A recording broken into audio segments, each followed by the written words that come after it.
one quick word about your personal life.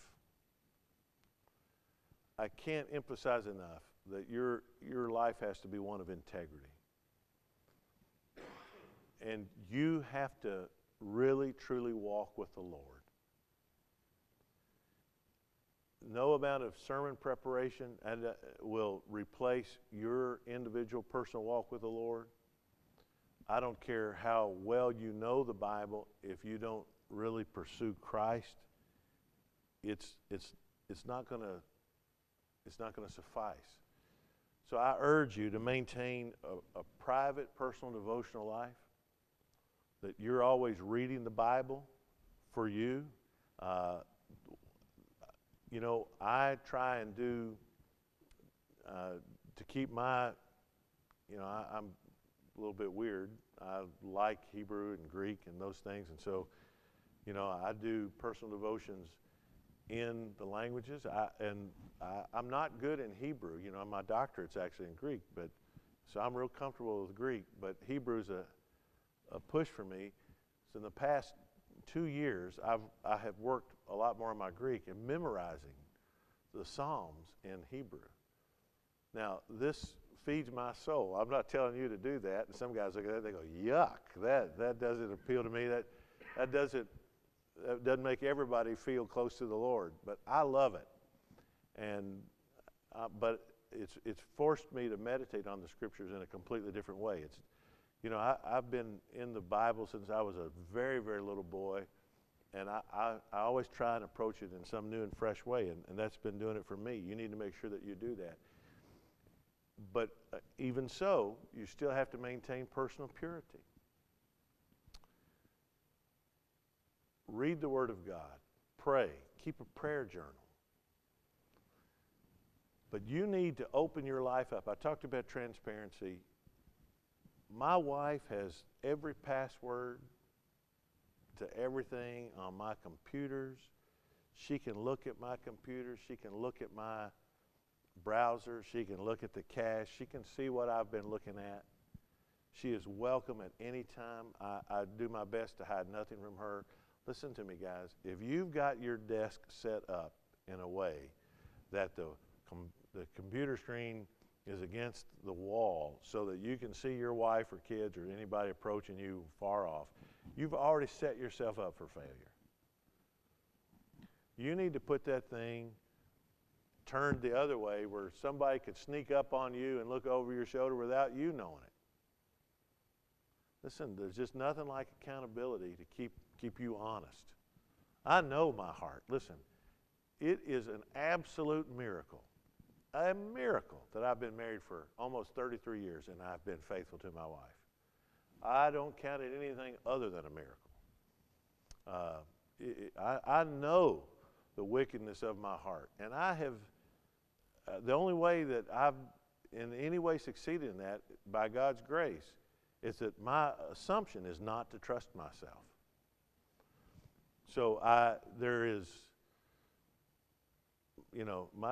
my assistant Tracy, if she comes in my office, a door stays open. It's propped open and stays open. Anybody can walk by. Tanya is the only woman that's ever in my office alone with me with the door closed. Every now and then I need to have a private conversation with some woman, but when I came, there was no glass on the door, and I immediately, first thing I did before I moved in that office, I had them cut a window in that. I have blinds on it, but really anytime anybody, male or female, is in there with me, other than Tanya, the blinds are open. I'm never in there alone with anybody with the blinds closed, and usually with a woman, the door's open. And if I ever have to meet somebody sort of off hours, I make sure that somebody else is here and hanging outside the door. If anybody even falsely accused me, they'd have to pull out a calendar and prove it. That's one thing. My calendar is so specific. Someone would have to say exactly where it was and when it was, and their account would have to line up with my calendar. And I do everything I can to just not allow myself to go there, because I know the bent of my heart. I would find an affair delicious. My flesh would enjoy that. I make no bones about that. Therefore, I just don't put myself in a position where I can indulge that. And that has worked for me. Just assume not to trust yourself. And my people respect that. The thing is, I'm a huggy person. Buck runs touchy-feely. I'm not one of these who says never, ever, I don't ever hug a woman, but boy, I do those side hugs, and pat them on the, you've really got to guard your heart. Out of it are the issues of life. I'll tell you, I've had pastors, friends that I knew who committed adultery, and when I asked them, how did that happen? I've had guys say to me, well, the truth is that women in my church, I've just always had women come on to me, that kind of thing. Listen, I know I'm not the best looking guy in the world, but I'll tell you, in my whole pastoral ministry, I've never had a woman in any church I've served ever say anything inappropriate to me or act inappropriately to me ever. And I'm convinced that men have the capacity to send out signals. Just the way they say things, that just sort of, and women too, by the way. And you need to guard your heart and make sure that you're not surreptitiously sending out signals and encouraging any kind of untoward behavior. You've got to be pure, not just in deed, but in mind, in heart. Develop your marriage. Invest in your marriage. I've already said it, I'll say it again. Your wife will she will either expand your ministry or she will diminish your ministry, but she will not be neutral. And it's up to you to love your wife, to lead your wife in such a way that you help form her into a more radiantly beautiful Christian than she already was. And you've got to love her. Your wife should never question where she falls in the pecking order of your heart.